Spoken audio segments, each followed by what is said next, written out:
Okay, well, welcome back to the show. I'm Chase from On the Table Gaming, and today I'm joined by Jeanette Briggs and Wesley Woods, co-founders of the New London County Role-Playing Guild, based out of New London, Connecticut. Thank you both for coming on the show. Oh, thanks for having us. Slight correction: 2 of 4 co-founders. It's 2 of co-4. There's technically 4 of us. Only the 2 of us were available. Well, we'll take it. We'll take what we can get. Fair. So, really excited to have you on, and I want to talk about your Drinking and Dragons event coming up in November, your virtual online role-playing event. But before we do that, let's jump in. And what's your background with role-playing games? And maybe, what initially drew you in and what's kept you coming back? Jeanette, maybe you could start us off.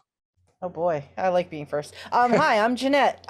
So my background with role-playing games, actually I first got introduced to role-playing games through D&D, and it was actually back in the 80s, Walden Books in the Norwich Town Mall. They had the red box, and they had one shelf in the back that was like their RPGs. And I remember walking in the store one day, and you could see it from the front, and there was this red box with a big dragon on the front, and it was like, oh, what's that? I can't tell what's more old school, the red box or Walden Books. That was a blast from the past. And it is definitely a huge blast from the past, but it was beelined it for the shelf, picked up the box, and was looking at it, bought it with my allowance money, because I think I was about 8 years old, and then proceeded to get kids in my class to play Dungeons and Dragons at lunchtime or recess, because I was like, hey, this is a lot of fun. You should play this. And I played it for a number of years and then took a break probably in my 20s where I didn't play for probably the decade, and came back in my 30s. Actually, the Critical Hit podcast. I was like, oh, I miss gaming. Maybe there's a podcast. And it was a real play, live play. And I was listening to it, and I was like, I should find a game. And I actually found a local game in Groton, Connecticut, and started playing Pathfinder. And I've been playing for like the last 10 years again, with nonstop. Sometimes too many games in a week. Fantastic. How about you, Wes? So I'm kind of like a late bloomer into our tabletop RPGs, I guess. I moved to like New London County in 8th grade, 9th grade, basically just going right into high school. Knew no one, absolutely no one, right? Struck up a friendship with a buddy of mine, Will, we just happened to sit together in the first class of 9th grade, right? Just sit next to it. He's like, hey, you're cool. Like, do you want to hang out with me and my friends? I'm like, all right, sure. And then like the first time, I went over to one of their houses, they're like, oh, we're going to play D&D. I'm like, I have no idea what that is, but fuck it, I'm down. Yeah. So like 9th grade. And then, bought, I think that was like 3.5 stuff off of Walden Books and whatnot. And then kind of like was only that until I met Joe, one of the other co-founders, all 4 of us, who introduced me to like a bunch of other games, and then it just kind of snowballed from there. Fantastic, man. So mine was maybe somewhat similar. It was through a friend in, I guess, my freshman year of high school, and we had been playing actually war games. One of my best friend's older brothers played Warhammer, and so we've been playing with some miniatures and stuff, and then it just kind of blew my mind that like, wow, wait, this is like actually so much cooler. There's so much freedom you had. We were horrible at it though. I think I can distinctly remember like in the first game we ran, we had been playing like video games like Diablo, and it was like you go in the room and like an ogre spawned or something, and I'm like, oh god, now looking back. Right. But it hooked us for sure. But I took a break a bit as well, so it sounds like kind of similar to some of your journeys as well. So what is the New London County Role-Playing Guild, and how does it also, through part of its mission, kind of give back to the local community? Could maybe one of you speak to that? You want to take this one, Wes? Sure. So, and what was the year that Joey did the first one, Jeanette? Was it like 2015? I think it was 2014 or 2015 was the first. Something like that. I'd have to impromptu event. I have to find the D6 that we have with the date on it. Oh, that's right. So another one of the guys who helped start us out. Well, really, he's the catalyst. Like he's the one who started everything, and we just kind of it got, I don't know if it got like bigger than he really wanted to like do, but he's pretty much just like, hey, here it is with my blessing, right? And we kind of like the four of us were pretty much in the first one and had been helping out since then, and it just kind of became a different thing, right? But a buddy of ours, Joey, had decided to like, I guess, I don't know if it was like rent out or like talk to whoever was running the State Street Saloon, which is now closed. It's been closed for a couple of years now, up on Bank Street down in New London. So like where Sarge's is, if people are familiar with where Sarge's is, I know you are, Chase. Yep. If you go up that road, closer to the Guard Art Center and the theater and whatnot, across the street there used to be a little place called State Street Saloon. True to its name, it was a saloon, like full on decorated like a saloon, right? This is in Connecticut, just so you know. We're not yeah, like in the it was in Wild West Connecticut. here. Sorry. It's a weird place for a saloon. Yeah, right. But basically he essentially got them to agree to like just let him use the whole top floor, right? So like you go in and there's a stairwell in the middle, and then it was just kind of like a ring around that was just the top floor. And there was maybe 5 tables, something like that. His table, I think Jeanette, you were running a game, I ran a game, fairly certain Joe did. I don't know if Dan ran a game or was in a game, and a couple other people, right? And it was just this weird impromptu, like, Joey was just basically like, hey, I don't play often enough because like work and kids and all the other like stresses of being an adult. So I'm just gonna get a bunch of my friends together and tell them to spread the word that like we're just gonna all play nerdy D&D games at the bar, right? And then I think we went, the next event after that was at the social. I think we did at least 2 at the social. We did at least 2 at the social because the State Street Saloon closed between event 1 and 2. They needed more D&D played there, more role-playing games played there. Apparently, like there was I mean, besides some regulars coming in and whatnot, like there was a bunch of people.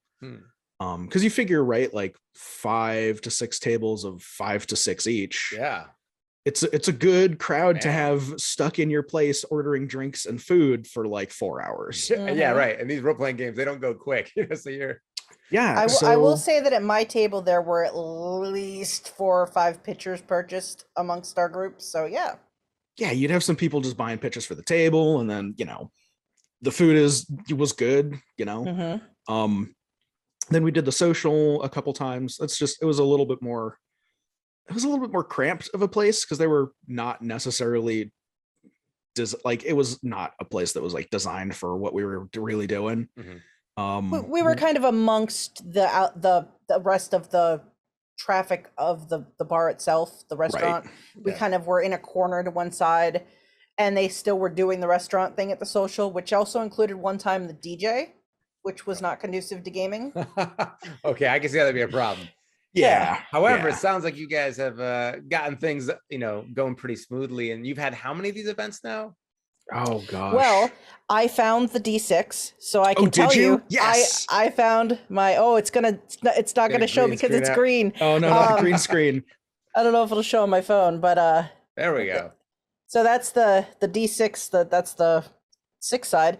But the event was on June 11th, 2016. It was 2016. Okay. Yes. For some reason, I didn't think it was that soon, but all right, I get it. It's because we have multiple events a year, so it seems like we've had more years. But yes, so true. I think this is what we're somewhere in the high teens now, aren't we? Yeah, we average. We tried to do one roughly every 4 months, I think it was. So March-ish, June-ish, October-ish, right? And you guys are the NLCP I don't know, how do you refer An LC RPG. An LC RPG. It's a nonprofit, right? It is. Once we decided to start raising funds for charity, we looked into how to actually organize and do it in an official capacity, and we became a small LLC nonprofit. And you've raised, I was looking at some of the charities you donate to. You've raised like hundreds and sometimes thousands of dollars. So that's really amazing. It's always cool to like do something fun, that's good to do, that's and pleasurable and enjoyable, and it like does good to the wider community as well. Yeah, Right. it's nice too. Like we get like letters back from places that we donate to. Like we most recently donated to the food pantry in New London, and got a letter back, and it explains, thank you, this is what you've done to help. And then it was actually nice, this one that came in, I haven't even sent it to the guys yet because I have to scan it to them, but at the bottom she wrote in, thank you gamers, because they know who we are at this point, I think, because we've donated so many times. Yeah. Well, that's fantastic. Well, let's get into talking some games here then. So I feel like at this point D&D is essentially like ubiquitous. I think, if you talk to people who don't know about gaming, they might even just call like role-playing games like, oh, you play D&D. I mean, it's the easiest way, right? Most people know D&D, especially from like Stranger Things, or if you're slightly more younger crowd into Twitch, right? People playing it on Roll20's site or Twitch channel, or Critical Role is this huge media juggernaut, right? It's a bit of a shock as an educator to see kids being like, oh, D&D, like in Stranger Things, like that's so cool. And it's like, you're the cool kid if you do that. And I'm like, I'm of that age, but like that wasn't necessarily like that in school. So absolutely. So for people who are maybe just looking to get into role-playing games for the first time, or have been like eyeing D&D, what might be like the strength of a system like D&D? And then maybe we could talk about maybe what some of the challenges of that and maybe other systems to look at.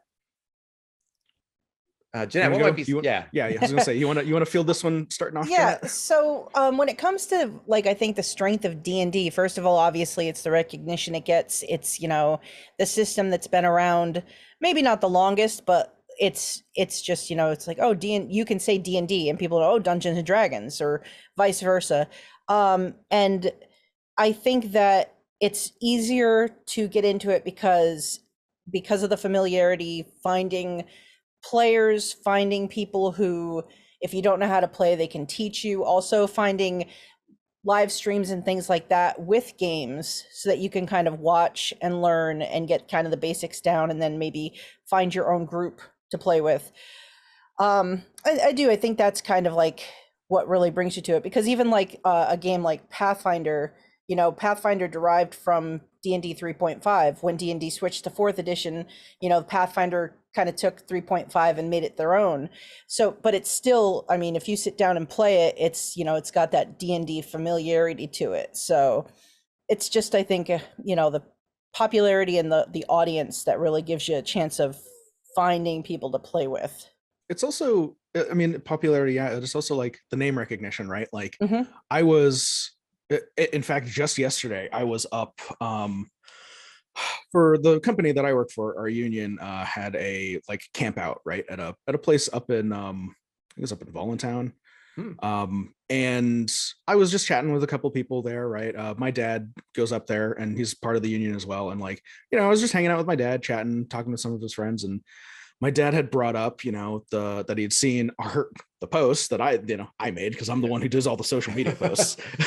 I was just kind of chatting about it, and his buddy's like, oh, what does it do? And the first thing I used to ask, like, are you familiar in any regard whatsoever with the type of games we play, is, well, have you heard of D&D? And he's like, oh yeah, it's like, well, the kids are playing on Stranger Things, right? And I'm like, yeah, so it's basically that, and like stuff that's close to that. Right? So like it's the cultural touchstone of, if you've never heard, like, who's heard of like Monster Hearts or Apocalypse World, like all of these obscure things that like I love, right? But it's not something that everybody has heard. Everyone's heard of D&D in some fashion. So that maybe makes it easier then to like find people to play with. And there's also Absolutely. like a wealth of resources. Like back, I remember playing even in 3.0 or 3.5, like I had quite a few books that I acquired. So there's like a lot out there to digest, and there's you know, authors and you know, all sorts of other but it's also stuff. Yeah, it's also one of the things that like Jeanette had said, right, where you said that you bought your red box at Walden Books. Like when I was playing D&D, right, in high school, me and my friends would go to Walden Books. Yeah. You know, down at the mall. You know, we'd be at the mall and we'd walk into Walden Books and I'd buy a novel of something, right? Something Star Wars probably. And then a D&D book, right? Because you could just get them there. Yeah. I think I still, to this day, when I go in bookstores, I walk around. If there's like a role playing thing, I just like casually walk by and be like, oh, let's just see what they have here. I do like that, like, you know, back in the day, it was, you know, that one shelf for me at my Walden Books was like that was the 6 foot tall, 3 foot wide. That was your RPG section. But now, like, you can walk into Target and there are the D&D Player's Handbook and Dungeon Master's Guide and Monster Starter Manual. sets. It's the starter sets are all over the place. It's like these are in like the store that your mom would go shopping for groceries in, or to take you for your school clothes. Like, you used to have to go and specifically like go to that niche spot to find it, and now it's like, wait a minute, here it is right in front of everybody, which is, it's a nice, you know, it gets that audience too. It's like, oh, what's that? And so, you know, I have some friends that have never played role-playing games, and we play, you know, Song of Ice and Fire, Star Wars Legion, war games, and they're like, oh, you know, I don't really know. Like, they're still kind of confused about how role-playing games work. When you like talk to people and you're like, oh yeah, like, you know, D&D, it's that. I think we get a better sense of like in popular culture of like how these games play. But like, how do you typically like describe like what a role-playing game is? Well, a great way to find out what a role-playing game is open one of the books, because I guarantee you, unless they're a really small published indie RPG book, there's just a chapter that's what is a role-playing game. It is like, it's almost a meme amongst like players of RPG. Like, you open the book and like the first couple of pages, all right, what is this book? What is an RPG? Like, I can skip that, I know this. Right? Like, so many of them will just have that as a bit. Like, here's what you do, here's what this is, and then we'll go like, here's specifically what this one does. Yeah, for me, like, that's, you know, specifics to like when they describe it. For me, like, when someone asks me, well, what is this you do? You know, what is this D&D that you're playing? And it's like, well, it's a collaborative like story. You know, I tell them I'm what's called a dungeon master, or game master usually.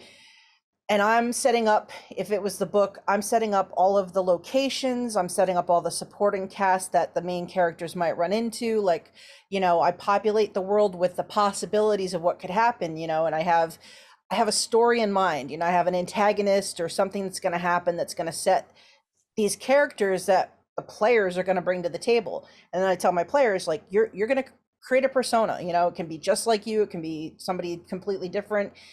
Here's all the different possibilities. And when you come to the table, I'm going to present a scenario to you, and I'm going to say, what do you do? And then I mean, I have an idea what's going to happen, but once they sit down at the table, we're just literally throwing the ideas on the table together, and then the dice throw the randomness into it. It's like, oh, I want to do this. Okay, roll. Let's see what happens. Oh, you successfully jumped the chasm. Wait, nope, you missed. You fall in. Life be like that sometimes. Yeah, right. But that's how I like when people ask me, like, well, what is it like playing at your table? It's like, I literally, we sit down and we interact together and we come up with this story. And you and your friends are basically driving the action. What you do is going to decide what happens, and it's fun. Yeah, and you know, to piggyback off of that, and I have a totally different style of running games, because I run games. I know personally I don't run D&D because I don't have the brain space for stats and stuff like that, right? It's just not how like I work. So I run stuff primarily where I can just kind of wing it, and all of mechanics wise is player facing, which would be, if I don't have to roll any dice and I can just riff off of players and what they're doing, perfect. That's exactly what I want. If I could jump in there then. So, as someone who I've played mostly D&D, I played some White Wolf games like Vampire the Masquerade or Changeling or things like that. But, I've been away for a long time, and you actually had been talking on the Table Gaming Discord about this game right here, a Wander Home. Yeah, which I picked up. The art is fantastic. Gorgeous it art. Looks beautiful. And I'm flipping through it, and I realized as I was reading through it that it's a role-playing game unlike any other role-playing game that I played. And it's probably a subgenre of game that I'm just, not familiar with. But in that it was very rules light. And I'm not saying that like in a bad way. I mean, it has a lot of freedom. And in fact, to the point where it was like, there's like there is like a DM optional, like you can collaboratively tell without even a DM facilitating it, which I thought was really interesting. So maybe we could talk a little about this game here, and then maybe any other role-playing games and systems that you both recommend for maybe new players or more experienced players, or for anybody. And I don't know really, how do you set a criteria? I don't know if this game would be any better or worse for a new player. In a lot of ways, like there's a lot less to remember. It depends, right? So like one thing that's great about D&D or Dungeons and Dragons, to drill down really hard onto it, Dungeons and Dragons and Pathfinder and stuff that's kind of in that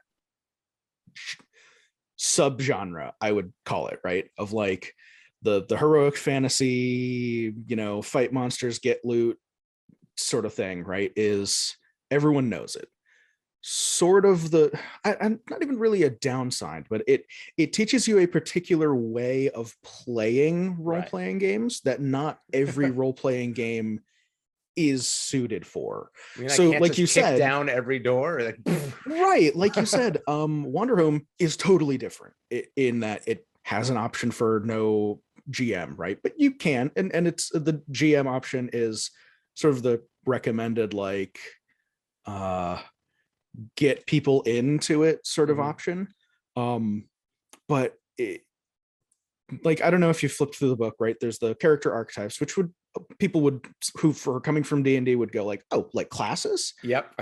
Yes and no, right? One of them is the veteran, and the veteran has a sword, right? And the game is non-violent, almost exclusively non-violent. But right there, that in itself like flips the kind of D&D mentality. Right. Like, well, do I get experience? Like it's like, doing improv or acting and being like, I'm used to having a gun in every scene, and now it's like, wait, there's no so gun? much more like doing improv, right? So if you got like a pendulum here, right?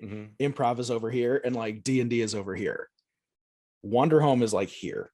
Okay. It is significantly closer to improv, but like just with a couple extra rules, right? But like I said, the example of the veteran has a sword, and you can use it to just kill anyone in front of you at any given time. The moment you do that, you are no longer a player character. You have to choose someone else. You have the ability to do it. You are disincentivized from doing it. Interesting. And it's just a neat like subversion of all of the fantasy tropes. And I kind of got stuck into this bit of conversation, and I've totally forgotten the rest of what you were asking. No, I was just like, it's talking about this system. I mean, it's a great game. And if you're looking at you can also get like a PDF online. I actually emailed the company, and they're like super friendly and responsive. It's like one of those things where I emailed them like in like 5 minutes later, it was like a nice, like detailed response. And I was like, oh, I expected like, some machine response or something. I mean, I'm fairly certain. So I've backed a couple of the stuff that Jay has done, and Jay is the Jay Dragon, the author of the book, right? Like that company is Jay and one other person. Well, that makes it even more impressive than right. I mean, yeah, but like it was definitely a feel-good moment though, where I bought this kind of on your recommendation, and then the interaction with the company was just so sincere and awesome that I was just like, I just feel good all around about this. The book looks cool, the rules are cool, and the people seem cool. So like, that's a win. Maybe think of other systems too. Jeanette, any game systems, role-playing systems that you really love or that you might recommend for people, maybe beyond D&D? One of the ones that I like to run, especially I'm gonna run a game of it this next Drinking and Dragons is Call of Cthulhu, especially because it falls Okay. around Halloween.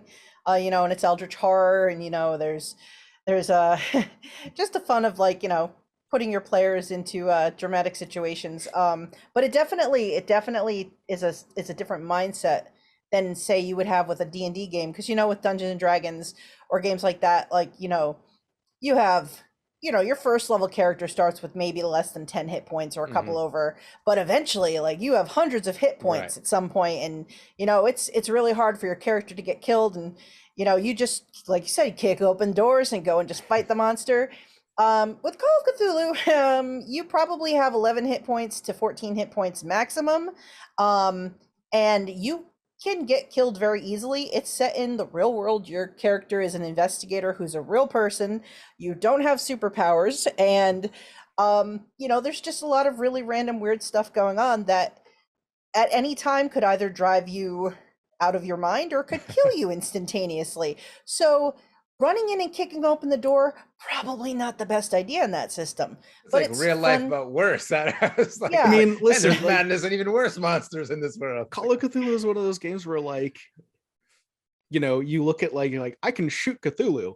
It's not gonna do nothing. Right. No, but I could shoot Cthulhu. But it's a fun system for, you want to build a mystery that they're trying to solve. There's a ton of different skills and things that they can put numbers into to make themselves better, or worse at. So there's a lot of different options, and it's just kind of, for me, it's fun because it's like, that old school 1920s, this strangeness is going on, and these people are going to try to figure it out, but they're nothing special aside from they're just interested, and who knows what's going to happen to them, and it can go really, really sideways. So that's a fun one. And like I said, I've had D&D players who come in and they're like, oh yeah, I maxed out my attack and my melee, and I got a baseball bat and I got a shotgun, and I'm like, Cthulhu doesn't care. we need to talk. Let's have a conversation before we It's play like- this game. It's just like, that's neat, but you're not gonna find nothing. Yeah, and they meet a 20 tentacled creature who attacks with all 20 tentacles, and they're like, I'm like, yeah, you died, and they're like, wait, what? But I had a baseball bat. I had my shotgun. I'm like, yeah. So let's talk about your next investigator. So that is one system I really like. So do you another generally one- pick systems based on like theme or based on mechanics? Like personally. I'm kind of I guess, jack of all trades with systems. I kind of like to try new things. Like I like the investigative nature of Call of Cthulhu. There's a game called Kids on Bikes that's really fun to run, like, your favorite 80s kids movie where they go on an adventure like the Goonies.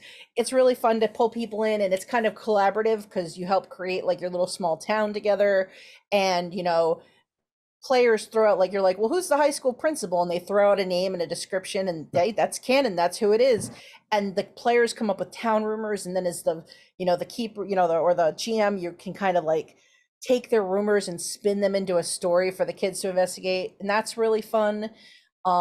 There's City of Mist, which is, I mean, as the GM, I don't even have to roll dice. I set up, the story, and it's very much more cinematic than, say, like D&D, and there's actions that the players can take on their turn, or not even turn. They're not even turns in that game. There's like no hit points. There's no It's super freeform. initiative. It's very freeform. Like, I set up a scenario, and the players are in it, and then they can choose these actions, and their roles are what determine success and failure.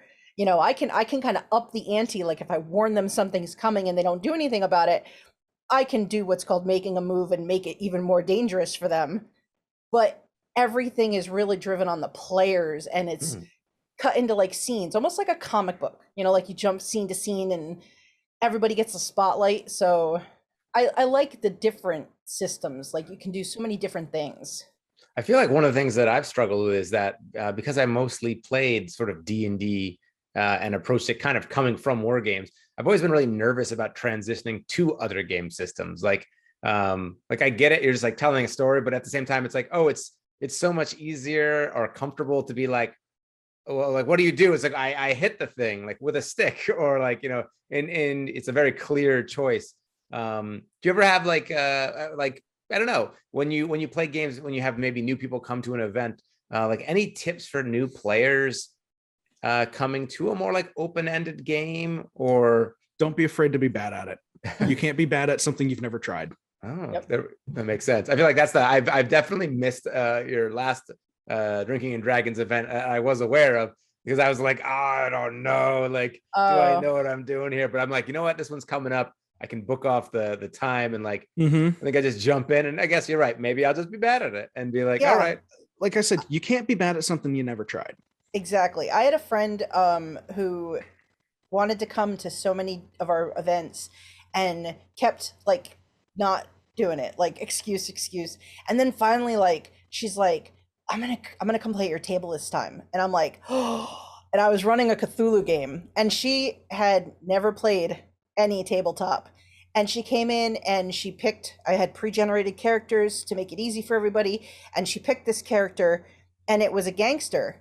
And she was just like, am I allowed to like steal from other players' stuff?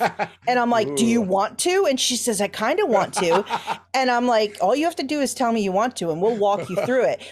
And she's like, okay. So that was to me. And then a little while later, as people were introducing their characters, another player's like, yeah, I'm a private investigator and I hate criminals. And my friend who's sitting next to me leans back and goes, oh no. Oh, like now she's like in character, realizing I have to be careful. There's a private investigator here. I'm a gangster. And so it was really fun to have her sit there and like little by little get used to her character and who her character was and like what she could do, and kind of come out of her shell. And she's like, well, am I allowed to do this? I said, you tell me what you want to do, and then we're going to figure out how that plays in the game. Like whether it's a dice roll, whether it's a just, yeah, that happens. You tell me what you want to do, and that's how this works. Because that's part of the job, right, of the GM. It's the one who knows the rules, right? For some like GM-less games, it's a little bit more spread out, right? But there's still usually one person who knows the rules and can help guide people through it. Mm-hmm. And so we have this event coming up you've got an event coming up on Saturday, November 13th. It's from 6 to 11 p.m. Eastern time. And what's cool about 11-ish, fair enough. But what's cool about this year and maybe the last event, I know things have been challenging due to the pandemic, but you are now virtual. So this actually opens it up then to a much wider audience here. And just to reiterate, so the oftentimes the proceeds of these, or I guess maybe not oftentimes, the proceeds go to a charity. Is there like a particular charity that's being sponsored with this event? So generally for the online events, we will direct people to a charity that already is set up for taking donations. It's a little different online than what we had been doing, right? Because IRL events, what we would do is I would go around to local stores, Sarge's down in New London, Citadel over here in Groton. Every so often, was it Toy Vault? I think it is. Yeah, Toy Vault over in the mall, over in the Waterford Mall. And just ask for donations. Like, hey, do you guys want to donate stuff into the charity raffle? Because what we would do for the donations in IRL events would be a charity raffle. So I would set up, here's a bundle of stuff. And we'll just have like a mason jar with a label on it. It's this one, right?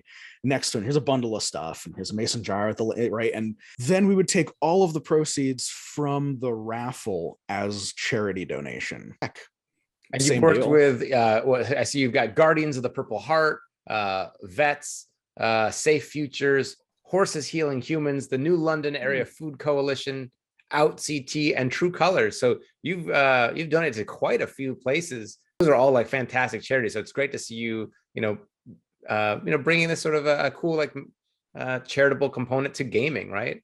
Giving people a venue to have fun and do good. The idea for the IRL events is always, and even for online, right? We're going to donate to someone who is local to the community. So the money that comes into the community, raised by the community, goes back to the community.